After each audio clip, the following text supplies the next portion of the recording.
Welcome back, ladies and gentlemen, to LCK Summer 2020. I'm Atlas. I hope that I'm not out of sync. I know there were some issues there. We're really sorry with the audio quality of that video. I believe it was a decompression issue, and we're hopefully going to have that one sorted so that next time it's not going to sound like a pack of robots, although it was very entertaining looking at Twitch chat because it was just full of a lot of bzzzt, which was definitely a lot of fun. Not so much fun because I thought that the video was really cool and unfortunately didn't necessarily work out the way that we wanted to. But, you know, sometimes things go wrong and we're just going to have to try and fix it and get it sorted out for the next time. And speaking of fixing things, DRX also going to have to fix the way that they play League of Legends because it didn't work against T1 in game number 1. What a segue, am I right? What does DRX need to focus on? I think, yeah, I mean, they are trying new team comp, right? But I think that it's not working out for them. And I think they just need to play a little bit serious because it feels like they keep trying things. And that happened. Closer player of the game with Akali. Yep, looking pretty good on the Akali pick as well. As he will be able to pick up a pretty comfortable player of the game. We'll have to have a look at the votes. By the way, this top play was such a disappointing plays from DRX. Like, why your Renekton is flashing in when Evelyn is not like hoping for flash as well? Like, just sync the plays and everything is gonna be fine. But it seems like DRX, they're not focused. Maybe because of the online plays, but there is no excuses. You know, the playoff is gonna be online as well. So they just need to keep up some focus, and I think the main reason why T1 had such a great team fight was because of their positioning. Always Ashe was on the back line, and with the Nautilus helps him, and Akali jumping into the back line with tank Lilia. That was actually impressive as well, by the way. Yeah. It was super sick. A few votes did go over to Canna. He got 3 of them, but it was 6 out of 9 in favor of closer there. In the mid lane is Akali, looking fantastic once again. So very good to see from the brand new mid laner for T1. And they're going to get back on track with this victory here, and we'll see whether they can do so again in game number 2. DRX hopefully will shore up some of their drafting problems. That's what we're looking out for as Faker is coming in. They win the game, but still, Closer is going to be subbed out. Faker coming in. It's getting pretty spicy here as we move into T1's final game of the regular season, as well as DRX's. And now DRX with a little bit more that they're going to have to focus on, as we'll see how recharged the unkillable Demon King actually is as he hops into the mid lane now. Can you actually feel it? My heart is beating. Whoa. Oh, man. Faker no longer is he hiding on bench. Faker is back, man.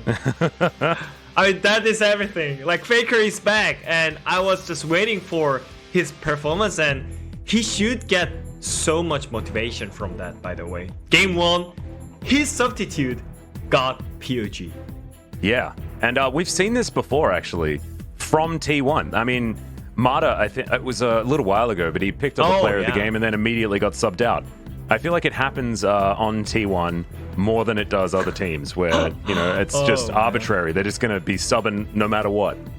I mean, this is such a great motivation for Faker, I think. Like, he definitely watched the match, right? And Closer was doing so many great things against Chovy, and that's the reason why T1 got so clean game at game 1. And Faker finally back from the bench, and so much pressure. I mean, there is maybe no pressure for such a experienced player, but I would definitely think this is such a huge pressure on him right now. Well, Faker's played with plenty of pressure in the past, as we're going to have a look at the draft here. DRX are going to ban the Lilia this time, as well as Lucian on blue side, with Ezreal being taken away from Deft by T1. Let's see how far down the 80 carry rabbit hole they are going to go. The second ban needs to come in a couple of seconds' time. Let's see where it is. Caitlyn can be taken away. Now, DRX could just ban Ashe if they want to. Yeah. And say your move. Yeah. Or just look for first pick Ashe, or I think it depends on DRX what champion do you really want to play. For example, there is Renekton Niloy combo. It's kind of popular in LCK right now, and it seems like it's better choice than Volibear first pick. And there is Ash ban. The Ash ban is going to come in. I did look at the script, so I knew exactly what was going to happen. Yeah. Let's see what the final ban is from T1. I'm not going to surprise if they just first pick Renekton for Nidalee setup. And T1 already Nidalee going to be banned. Okay. Smart ban picks. My cat currently destroying my room. So I hope that he doesn't rip off the wallpaper. I'll have to call my landlord. That'd be bad news, Bears. But let's get back into this draft here. 10 seconds to go. DRX considering a Renekton first pick is what I'm feeling.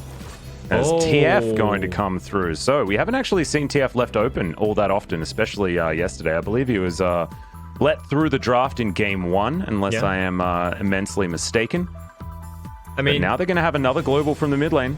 That's because of the laning phase of TF, you know? That 2 seconds nerf on W cooldown was actually really huge for his laning phase. So that's the reason why TF was not high prioritizing in LCK anymore. But if you use as a team, still, it has Destiny, which is such a great tool to snowball in the early game and control the side lane. So it's still fine. And the Nidalee ban coming out from T1 and just picking up Volibear first is really impactful, because when you're playing as Volibear, you normally pick up some speedy AP junglers like Lilia and Nidalee, but this time around, they picked up such a great tools. And I think this is one of the games that the Volibear can just play freely in the jungle lane and look for some impactful ganks in the early game. Well, I imagine DRX are going to pick away the Kalista now, because set Kalista, we've already seen it be very, very dominant. And I'd be very surprised to see that left available, as Pyoshik is going to take away Graves first.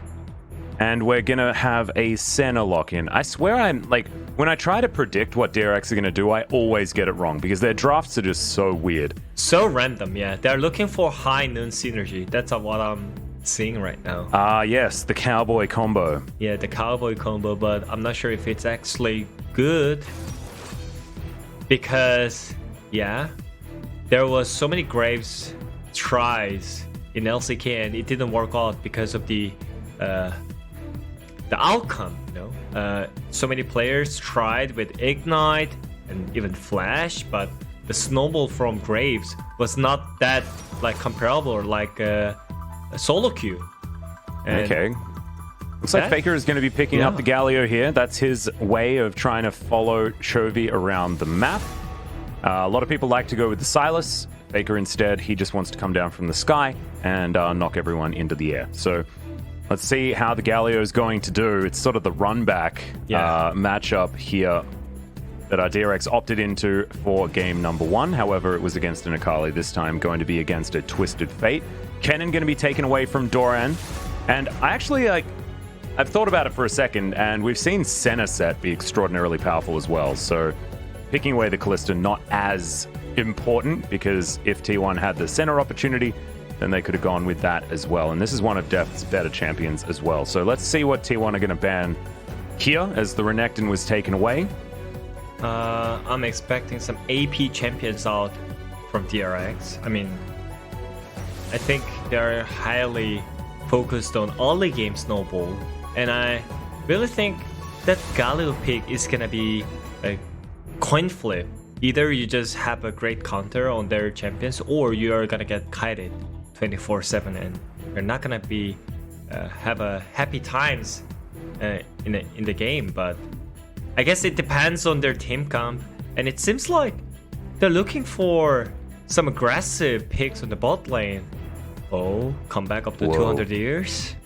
Yeah, it might just be, as Camille going to be locked away. So we're going to save our 80 carry pick for the last, as Camille definitely very strong, but now Doran has the opportunity to try and counter it. Doesn't have Renekton to go towards or anything like that, and we'll see what he does decide to go with. As Jace could be picked up. Still another availability here for DRX. There's 5 seconds to go. They're going to have to make up their mind, and it is going to be Akali locked in, so that's going to be taken into the Camille.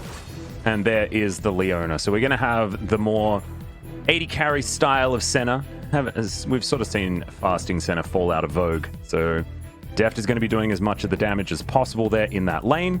And Kai'Sa, this is the old Griffin special. in the Kai'Sa set. They actually tried to do this against DRX a while back, but not going to be considered in the end, as we're back to 200 years. It's taken them about 200 years to make the decision, but in the end, it will be misfortune. So I guess we're just taking round the rosy. Yeah. I mean, I think he was thinking about the follow-ups because your team comp is more about just jumping into enemy more than peeling your AD carry, right? So he was considering Kai'Sa at first, but yeah, Kai'Sa is not a great champion to play out. And I mean, MF plus Set is actually kind of strong lane. So I think they have great tool for the early game, and they already finished up with the Galio Camille combo on the top side. So I think it really depends on like how they stand out for the early game, because obviously DRX, they're gonna control the mid jungle with the TF plus Graves combination. So I think it really depends on DRX how they snowball the early game, and if nothing is gonna happen until the mid game, the game 1 situation is gonna happen, which is T1 is gonna automatically win the team fight with their team composition. Yeah, especially if Teddy's positioning can be good, and that will be difficult this game because he has to deal with Twisted Fate porting in on top of him, Leona, Flash Zenith Blade.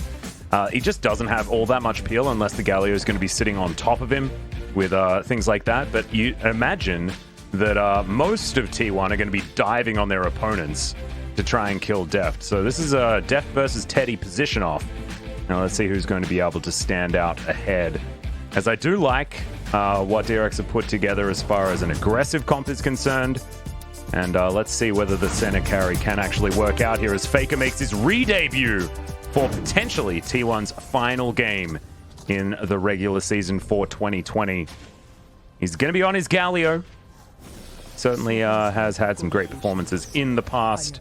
You could probably say that about every champion that Faker has ever played. And welcome back, Unkillable Demon King. Let's see whether he can manage to find the same amount of success that Closer was able to in Game 1. Yeah. Maybe this matchup, it's kind of harsh for Faker to have a better CSing and laning phase. Yeah, right. Because of the matchup. I hope people are not too harsh on him, because he picked up for his team. And this time around, we just need to look up the difference between Chuvi's Galio and Faker's Galio is that he has the better team comp to use those Galio's abilities when it comes to the team fight. Because last time when they had Evelyn, the flank was not enough to available the Galio's abilities enough. So I think it really depends on him to use the Galio's abilities this game. So we'll see what's gonna happen when DRX are gonna try to finish up the early game snowball with TF and Graves. Let's also see whether this can be a 3-game series. That's what I'm looking forward to. I want DRX to be able to show us that they are actually a second-place team here in the LCK. Because after Game 1, after their series against Solo One Prince, I am not convinced that they're at that level at the moment. No one especially is convinced, I would say. Yeah, right. Especially after seeing what T1's been able to do recently, apart from their Damwon series, as well as Gen G looking better and better. As Deft finding some damage, but Carrier also doing what he can. Good sidestep there from Deft to get out of the Haymaker. And I feel like Teddy is the last player that we have here in the LCK that still likes the misfortune, as Canna finds a really nice hook shot onto Doran. Doran's still trying to fight this one out, gets the passive to go for that trade, but as you can see, he's going to need to go home for a reset, and we'll miss out on a bit of these minions as well, as Pyoshik here just farming out his Raptor camp. Canna having a really good start to this game already. Yeah. And Doran is one of the players who is rolling a dice so many times. I mean, he's carrying some games, but yeah, it's kind of 50-50 chance, you know. Doran is gonna 1v9 the game, or he's not gonna have good time.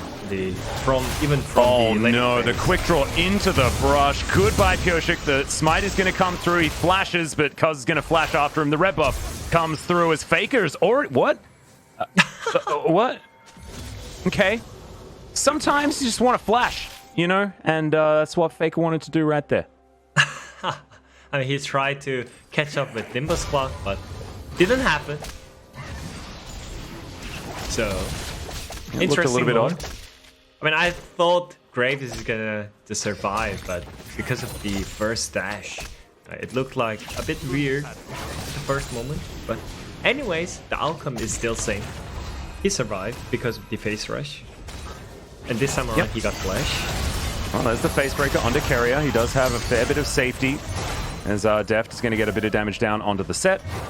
Minion wave is going to crash forward. And the bottom lane in control here by T1 at the minute. Top side as well, looking very, very good for Canna. So far so good for T1, despite that interesting moment in the jungle. This time, very lucky for Pioshik that he's not going to be playing from a big deficit. Yeah. But it's actually really interesting to see how Kaz is active, because he's known as defensive jungler.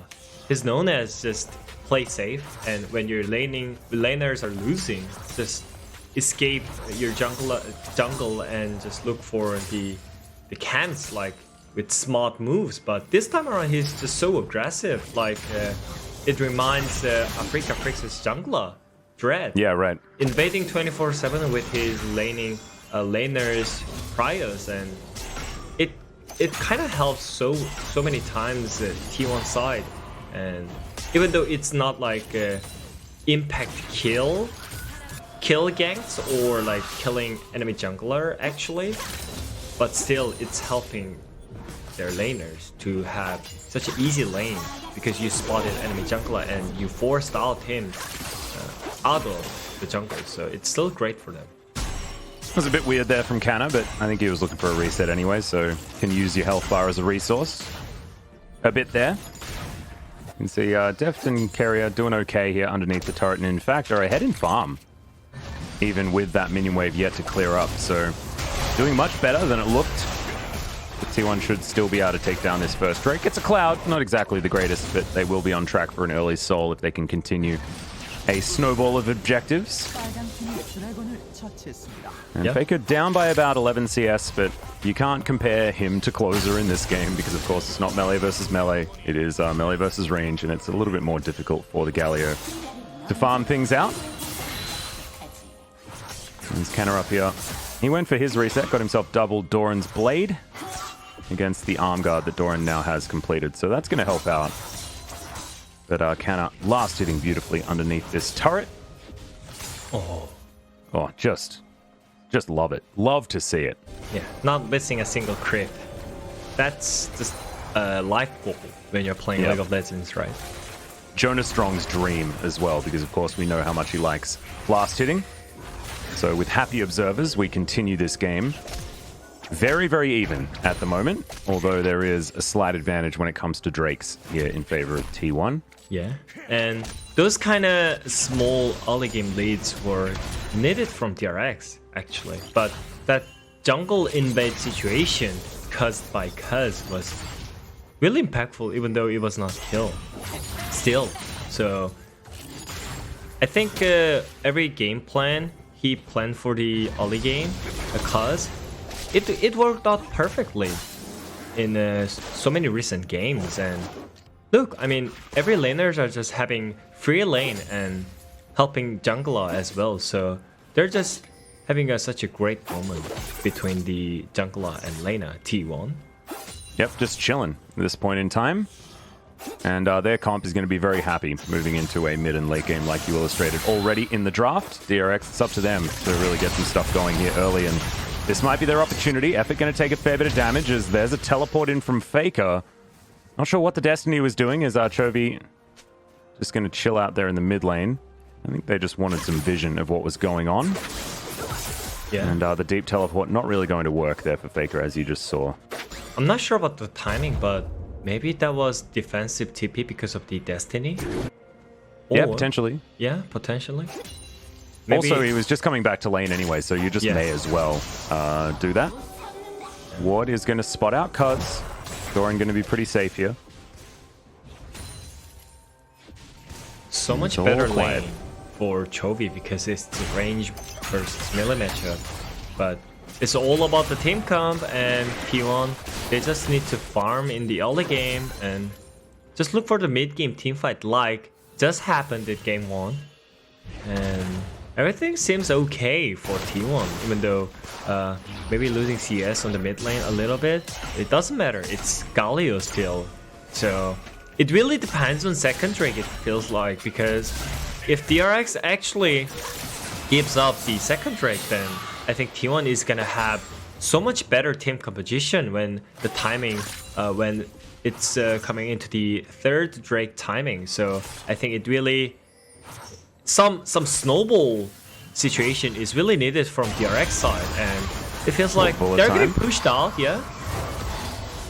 Effort in position to go for some sort of dive, but as you can see, Faker's moving on down. DRX know exactly what's going on, and oh no, Deft underneath the turret, and he's just exploded. No ult necessary out of Cuz, and no Galio required either.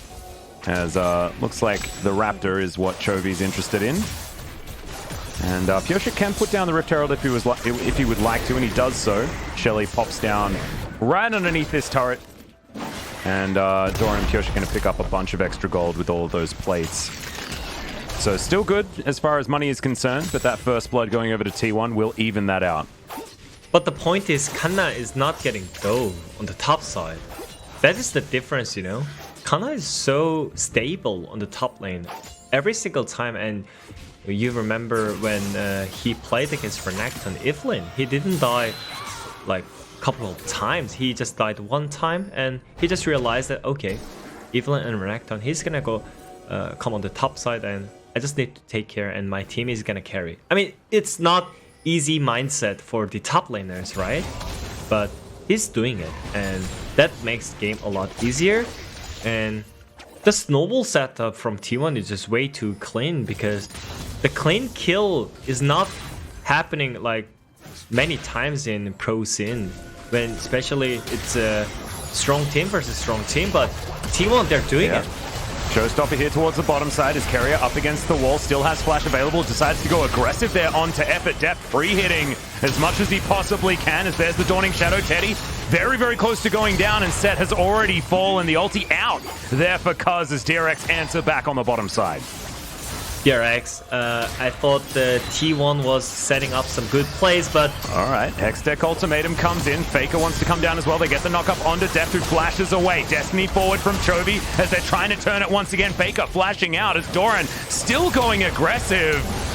The tactical sweep not going to work out there as Cuz from the backside is going to come in, see what he can get done, but he's now on the run. The red buff is going to tag him up, and the gold out of Carrier is beautiful, as he's going to keep himself alive with that stopwatch. And DRX now walk away with 1,000 gold lead. Oh yeah, the earlier trade from T1 was not great. The focus on Zed was just so much better, and the TP timing from Doran was easier as well, because Kanna was getting CS on the turret and he was resetting first. So the timing was kind of off for T1, and better timing for DRX because they got advantage on the top side. So if they just waited for like extra 2 seconds, maybe the situation is gonna be completely different, but it didn't happen. So DRX, they're controlling from the bot side. Everything is slowly snowballing for DRX side.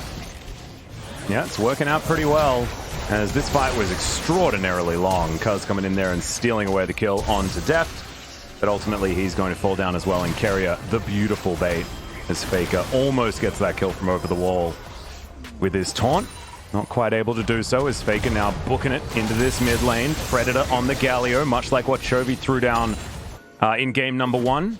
Same thing there for Faker, but not able to make it work there onto the gank against the Twisted Fate, as Chovy goes for a very long ride back to that minion with his Shuriken backflip.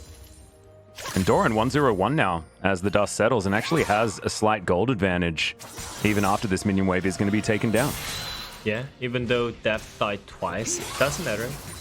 He's playing Senna, so he's gonna be useful anyways. And most important thing is their top side, because they are the main damage dealing in the early game, and it was not like them making the plays, but the reaction from them was just so picky. So those both plays kind of help DRX side, but they just need to keep snowball. If they stop with this early game late, then I think T1 is gonna slowly chase them with the team comp advantage. So they just need to keep snowball, and it's gonna be the turret if they want to snowball.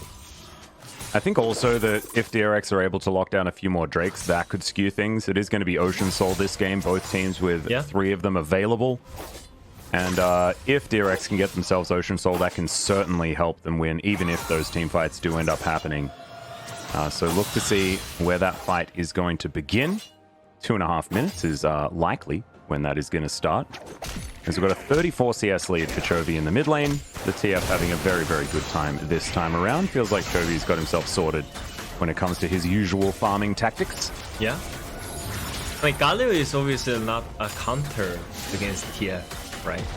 You just pick for team comp, and it just needs to pop off from T1 side when it comes to mid-game team fight, and that is really needed, you know? Kept saying that T1 has better team composition when it comes to team fight, but if they die and if they get snowballed by DRX side, it doesn't matter. Team comp doesn't matter when it comes to bad Braves and Akali on the top side. So I think they just need to group up and have a better team position and control on the object side, and that's gonna help T1 such a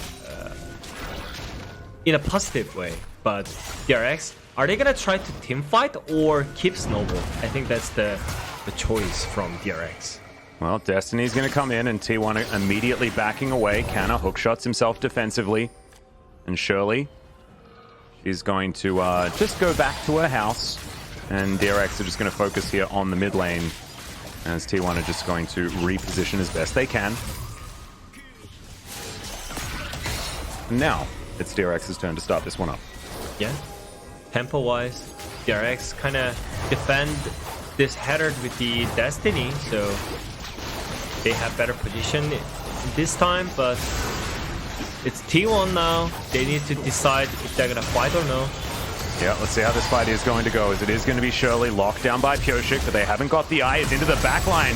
Goes effort. I don't know whether that was the best choice. It's Faker on top of him, but a little bit too late, as the taunt not necessarily going to work out. Solar Flare to interrupt the bullet time. Faker going to be taken down as the double kill comes forward from Deft, and Carrier to be following Canna on the top side. He's not going to be able to keep himself alive, and a triple kill for the DRX 80 carry. I'm not sure what was that, by the way. That was really optimistic engage by Effort. I mean, he could engage if he wanted, like 5 seconds ago, but that was really forced and not synchronized play by Effort right now. I mean, at this timing he could engage, but he got into the half HP. Your Volibear got zoned, and that was only Galio who could follow up. And even though you have great position on Misfortune, you do not have damage on the target. So that was such an engage from Effort, I would say. I mean, there is no offense, but that was such a troll play. Yeah, it was very weird. As the Eye of the Herald is still just chilling and will just dissipate, as it all happened while that fight was going on. Cuz coming on over here, not going to be able to grab himself the Rift Scuttler, as Carrier misses the Zenith Blade, so the Bear is going to survive, but without his ultimate, and this should mean that DRX can grab the first Ocean Drake of the game. And now they're sitting on just over a 3,000 gold lead, looking much better in this one in comparison to game number 1. Yeah. I think they just need to have have some time, just give up some turret and look for the farm, because right now, just look at the DRX side, they're all bad, and if the fight is gonna happen, the team composition doesn't matter anymore. They're gonna just die. And also the team comp, I think, is saved a little bit by the Senna. Because if everyone's standing in the ultimate, then you get so much more effective health on all of these squishy members that do so much damage out of DRX. And so as long as Deft's positioning is good, we mentioned it already, that this is a game that's going to be about positioning. Teddy, with a great bullet time, almost saved the team fight for T1, but unfortunately, he just doesn't have the items to quite get there just yet. And Deft as well. I mean, he gets his ulti across his entire team plus the enemy team, and that's a huge gain for DRX as far as health swing in a team fight. So looking forward to seeing how these next few fights are going to go. Should be in favor of DRX based on the gold.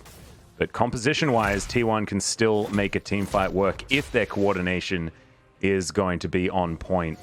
And this is what we were talking about, right? I feel like we're going back to the old T1 where it felt like there were some communication problems as effort. He's going to get spotted out here as the ultimate does fly back forward. He picks up Chovy, but Chovy looks pretty happy to do that as Faker just in to save his set. And I don't know what it is, but effort certainly out of position a little bit here today. Yeah. I mean, at game 1 it was fine, but he was doing okay. But this time around, maybe he's the mastery on that champion is not good enough to play on. Potentially is now Cuz. He's the one that's going to get snared up. Pyoshik, end of the line, comes in as that's a good Zenith played out from Kerry, who's trying to frontline. Flash comes out to get out of the way of the Solar Flare, and the Dawning Shadow is going to miss because of that one as well. I liked the idea out of DRX, but good mitigation of aggro from T1 will shore them up and keep everyone alive. Yeah, and I think they just need to have some farming time, T1. They keep feeling like keep forcing the fight, but I don't think they have enough power to fight back against DRX right now. It feels like DRX, they just need to like some auto attacks to just kill them all right now. So yeah, at least they need 2 cores on the AD carry, and then maybe Teddy can pop off in the mid game team fight. But look at the goal difference. The game was such an even game until 20 minutes, but yeah. We've also now got we've got Chovy with his Magi's. He's got 6 stacks, only needs 4 more, and he's going to get that extra movement speed and that extra control that you pick up from the best book in the shop. Don't listen to Boris. It is definitely Magi's, the superior book that you can collect for yourself. 10 stacks on the Rod of Ages as well. He's got a bunch of CDR picked up with those Boots of Lucidity, as well as a cheeky little Fiendish Codex. And he should be on his way to his Zhonya's pretty soon and already has a stopwatch, so those Messiah plays can come in. Shout out to those of you who understands what that means, because that's from a very long time ago. Destiny comes forward, and this is just Chovy trying to get to the top lane. As DRX with map hacks will be able to trade to their life's content. Their heart's content, sorry. Yeah, they just need to get some vision control right, and they have such a great CC to hunt them down when they're looking for face check on DRX's vision control side. So we keep having a hard time to going into the deep side in the jungle. Oh, Chovy gonna get caught out of position here just a little bit as the Justice Punch was trying to mitigate the CC, but Chovy still walks out of the way. It's gonna be fine. It's Chovy now going back. We'll see what he can actually afford with the gold that he has picked up there towards the top side. I mean, the issue for T1 right now is that they're losing all 3 lanes. You cannot even get the mid prior. I mean, because of that, your side laner is having a hard time. I mean, just side laners itself, it's just they're just losing 1v1 matchup. So nothing is just hopeful for T1 right now, because your mid lane is also really behind in CS. Their top side is completely got demolished, but their last hope again, when Faker is back, magically, the Teddy one is back. It seems like it's all about Teddy, and the team fight. And now we can see that this dragon is just going to freely go over to DRX. Yeah. The Destiny used just for zoning. And I don't think I've ever spoken about a zoning Destiny before, but that's exactly what that was. And that is going to confirm soul point here for DRX, as Pyoshik comfortably takes that one down. He's just quietly sitting on 2-0 and 3 now as well on this Graves, so definitely having a good performance, much better than most of the Graves that we see here in the LCK. Certainly feels a bit like a trap as it's not like Lilia in the jungle, who's now 10-0, who's banned away in this game, and for good reason. It feels like. Yeah. It just feels broken in Korea. I don't know why it's all about Korea as far as Lilia is concerned. We've seen her lose elsewhere, but yeah, here in Korea, Lilia is an insta-win. Yeah, because of the movement speed, we have better dodge skills, I guess. But anyways, maybe. DRX is still under pressure though. They have soul point, yes, but there is still 4 minutes that T1 can freely farm, and also there is still Nasher up. The item wise, it seems like it's really hard to lose a team fight, but still, it's Teddy, right? Who is 50 CS ahead against enemy AD carry. So I really think it's all about, again, we mentioned, AD carry's positioning is the key point for this game. Oh yeah. And look, I mean, Teddy might be ahead of Deft, but both solo laners are leading on the side of DRX. And the problem is that DRX have a lot of dive. They have a lot of ability to get into the backline and kill a less mobile AD carry like the Misfortune, who does want to be able to stand there in bullet time, right? But then Akali says, all right, well, I'll just kill you. As she can just ult into the backline and pick her off as Destiny comes through. And Pyosik wants to be able to grab the blue buff, and he does so very comfortably. And that, like, I swear, Destiny hasn't been used in order for Gate to come out at all. Chovy's only used it to get to lanes. But they've been able to utilize it really, really nicely just to make sure that they can take exactly what they want on the map. As now Pyosik will find a lot of damage there onto Faker. Make It Rain comes down from Teddy. Just testing the waters here on both sides. And T1 trying to get whatever vision control they can find as we've got the split push going on. Chovy up here. Might have a few friends turn up as Faker's going to be able to pick up this minion wave. The rest of T1 just here towards the top side, trying to mitigate all of that side lane pressure that has come out. It feels like DRX are playing the side lanes very, very nicely, moving towards that 7,000 gold lead ever so slowly. I think it's going to be about this Ocean Drake that's coming up, like you mentioned, 2 minutes and 20 seconds now before that one is going to be there. 3 items completed for Deft, only 2 sitting on Teddy, who's going back now. We'll see whether that rapid fire cannon will come in, whether he's still a ways away. No, Hex Drinker. Just going to be that pick-off. And we mentioned the Akali who can get into the backline. Hex Drinker is definitely going to help Teddy out. Definitely. And there is no chance when T1 gives up this Drake because of the Ocean Drake. You need extra item then. You're even behind. So I think there's no way T1 is gonna win this game after losing the soul, Ocean Soul against DRX. So they just need to fight at the right timing to stop their Ocean Drake. And that's it, you know? They're not going Nasher, they're not doing Nasher because of the team comp. Zoning Destiny is happening again because of the safety. Yeah. I like it. He'll have that one available most likely by the time they need to fight around the Drake anyway. Zhonya's is completed. Looking for a rapid fire cannon now onto Chovy. Get all those long range cards out. And he's level 16, so the nerf to TF is completely irrelevant right now. As Doran has a few friends down here, and he might need to be a little bit careful. The Shroud is only so helpful here for this guy, as there's the showstopper. Not going to be able to ult out of that one.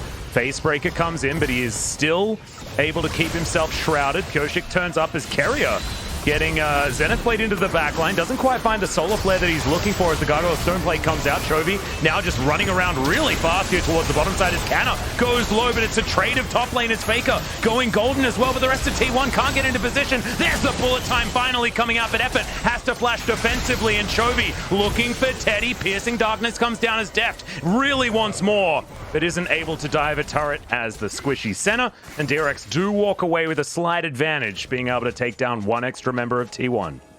Yeah, they focused on Doran first, but because it's Akali with Zhonya's, it's just so hard to catch in a 1 second, even though you are 5-man. So it would have been hard if she had have used the Zhonya's, but she didn't actually manage to in that fight. Maybe he didn't have it before, but anyway. Oh yeah, maybe. It might have actually been a stopwatch and he might have been able to utilize it, so you might be correct there as Ocean Soul comes in.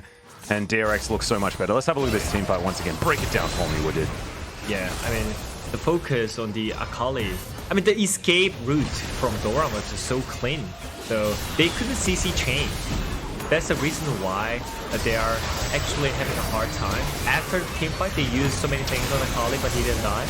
Maybe Doran, he just looked for not necessarily aggressive play, but anyway, team fight is really done so from the first place because you used every skill shots on Akali, but he didn't die. That's all. Yeah.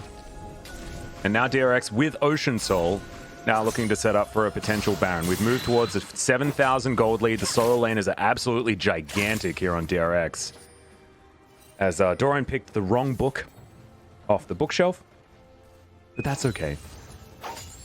Still will have the ability to stop a bunch of the healing that's going to come down. I mean, Canna has Grasp of the Undying, all right? So there's your healing that you're going to be mitigating. Not exactly the greatest game to have a Morello, but that's fine. That is LS okay. probably hasn't spoken to them yet. It's just Boris getting into their heads. Yeah, I mean, you're ahead in game, so it doesn't matter. You can just go for any item with the AP. Build what you want. Yeah. Where's the Warmogs? Warmogs Akali? That's what I want. So they have to look for some cheeky plays, T1, because they are just that behind. There is not many chance that they have a winning team fight right now because of the different item difference is just so huge. So they just need to look for some miracle team fights, some cheeky ideas like Galio TP behind or Camille TP behind or something. But yeah, if you just go for straight up 5v5, there is no chance. And the vision control is real, and slowly DRX is gonna try the Nasher. So, what is the answer from T1? They have no summon spells on Misfortune, so maybe they're afraid to take the team fight right now. But are they gonna lose every single things that they have, T1? Well, they could. As DRX with a lot of control here around this area. They even sweep out that ward over the wall.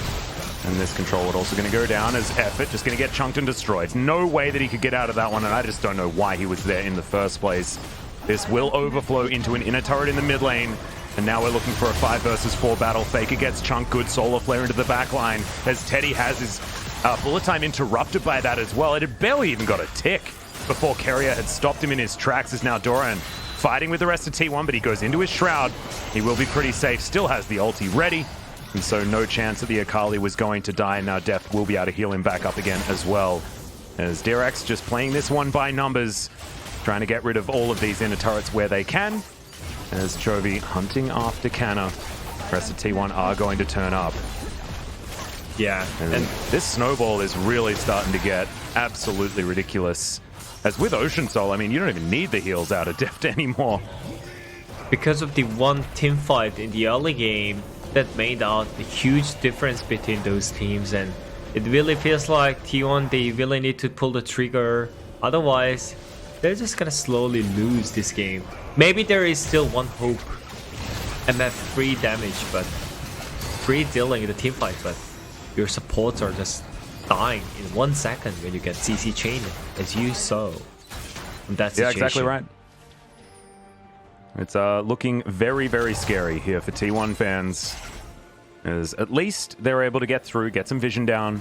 They read exactly when DRX were going for their reset. And so they used that opportunity to the best of their ability.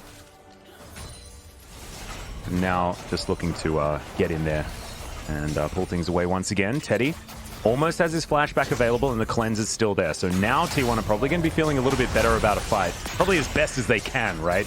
As it's never going to feel too fantastic fighting with a 9,000 gold deficit, especially against an Ocean Soul. As Pioshik, he's just standing here in this brush, interrupting backs where he can, as there are only a couple of wards in the inventory here of T1. And Teddy now on vision, clearing out this minion wave. And DRX, they do need to pull the trigger. They do need to actually do something. And I think going for an aggressive Baron play could actually be the way that they get into this game and really blow it open. There's 33 minutes into the game. If we get to, 6 items on everyone, then it's all about team comp at that stage. And yes, DRX will be able to get there first. But now the Baron is going to be started. No vision here from T1. As they will venture into their jungle. There could just be a fight here. We'll see whether T1 can actually win it. Look, as you can see, still very high health bars despite the Baron being taken as Doran gets into the back line, throws down the Zhonyas as heroic entrance comes through as well. It's pretty defensive as Carrier gets into the back line and will just be taken down. Great position from Teddy to maximize what he can do, but in goes Chovy and over the wall goes Pioshik. That's going to be the kill onto the Misfortune. Slightly out of position. The Cuz also going to most likely bite the dust here as well as Pioshik dashing on forward, but it's going to be Deft grabbing the kill, and ultimately DRX will break the base. Yeah, the reason why the vision control is so important is that you're gonna have to face check against the team who has the item advantage against you, and that's the play by DRX, so it's so clean, and there is a good dive. Yeah, Deft is going to get caught out. Faker also going to die here as Canna trying to do the best that he can to get them away from these turrets, but I think T1 may have bought the time that they need to save their base for now. As DRX are going to back away. Pioshik pretty low. Yeah. They will get back to base, and let's have a look at this team fight once again. I mean, they don't want to just 50-50 the Nasher, so they're just looking for the fight, and at first place, it looked like they're kiting out because of the positioning, but Carrier, he bought enough time to DRX to reposition themselves, and Chovy, that Destiny usage was so perfect to have such a great aggro from all the T1 members, and that made easy team fight for Deft and Pioshik, and there is Elder Drake still. Yeah, Destiny comes through, zoning once again. As Faker's back in base, he has heroic entrance and he has teleport, so he can be with his team at a moment's notice. These Destinies have really got under the skin of T1 here today, being able to stop them from doing any objective that DRX wants to. As Stormrazor completed here for Deft, he's going to do a lot of burst damage with that first rapid fire cannon auto. And I mean, Senna already does a lot with just one auto anyway. And as you can see, T1 now positioning to try and get even more inhibitors. Oh, the Glacial Augment's so frustrating as over goes Doran. They're looking for effort once again as he has to go into his stopwatch. See whether he survives, and it looks like he's going to. But getting all of these cooldowns out of T1 is exactly what DRX wants to do, as they might be able to just go back and grab themselves an Elder Drake. It looks like that's exactly where their mind is at. This snowball is not that fast as we might know from DRX, but the way how they snowball is just way too clean, but yeah. The accident shouldn't happen because they're getting Elder Drake for free, and it's gonna lead them to the free win with the Ocean Soul. Yep, that's Elder. Gonna be picked up here. They should be able to move this into a Baron or into the enemy base, depending on what they want to do. As they're certainly playing this one slow and steady on DRX's side, and I'm okay with it. When there's a team that has had some more disappointing performances, I think it's better to go by the book as best as you can. Doran just playing goalie. As Effort's going to poke his head and gets a ward down. But I don't think that they're going to be able to take this Baron or offer any sort of response. So both of the big objectives go over to DRX, and if they can't win the game with this, then I don't know what they're going to need. They've got Ocean Soul, they've got Elder Drake, they've got Baron buff, they've got over a 10,000 gold lead, 12,000 gold lead in fact. And now they're going to push forward and see whether they can actually end this game. It's actually impossible to win the team fight right now. It's almost like a cheat. They have Ocean Drake Soul with Elder Drake, and with the Nasher buff, can they actually lose the team fight? Is there a chance? No, I don't think so. But there's only one way to find out, we did. Let's see whether T1 can perform a miracle. End of the line comes down. It looks like DRX are just going to protect their siege minion as best as possible. As with these double rapid fire cannons, they're able to get a fair bit of damage there as Carrier and Pioshik taking a fair bit of damage. Deft still just chilling on the backline as Doran needs to rotate over. Bullet time just going to be avoided as Solarflare gets a triple slow as that Haymaker into the backline. But oh my god, the set just exploded. Teddy now in trouble. Gonna get Destinied on as Doran getting himself out of the way. Meanwhile, the rest of T1 are relegated to their fountain. And despite the Guardian Angel, I think Canna might still just fall down as the Nexus does not last long enough, and that is going to be that. DRX even out the series, and we're going to a game number 3 between T1 and DRX. The early game control was not the issue for T1 because he made such a great counter jungle. Once again, I mean, he couldn't get the kill, but the pressure was real for the side laners and the mid lane even, but the mistake from the bot side, they took a fight when Camille was resetting and they need extra 2 seconds, but those like small details again made such a huge difference between those teams. And DRX, even though it was kind of like sleepy and slow snowballing from DRX, but they had to because their game 1 performance was not clean at all. And like compared to that, game 2 was just so much cleaner and such a clean performance as a team. So I'm glad to see their comeback, but I feel a little bit sad for Faker at the same time because it feels like he's gonna get benched again. I don't know what's gonna happen as we go to a break, guys, because it could be that Closer comes back, and it could be that Faker stays in, plays on the blue side. They may have had red side strats that involved Faker, things like that, because we haven't really seen Closer play champions like the Galio. He doesn't really play that utility. He's more, you know, the Zoe player that also likes to get on some other carries like the Akali that we saw in game number 1. So, I don't know. We'll have to see exactly what T1 are going to decide. I don't know whether that game was necessarily all about Faker. I think this was about DRX having a much better team comp for what they wanted to achieve and actually playing it out effectively, as well as also some unforced errors out of Effort, who didn't have the greatest game here in game number 2. I think his mastery on this champion was not good enough to pull off, but he was testing a little bit because, yeah, obviously it's right before the playoffs, right? So this is the last timing that you can test the champions on stage. So I think that was still a good try, but yeah, again, it's not only because of Faker, but it felt like T1, they were just back on this Jin Air Red Wings thingy again. No, because Teddy, not the Jin Air Red Wings. Yeah, I mean, it's just so sad that Teddy is the last hope for them, you know. And I mean, it's just not only because of Faker. Their top side was just completely like different from game 1. Maybe because of the one team fight on the bot side, but that shouldn't be like we lost the 1 skirmishes on the bot side, so it's GG, you know.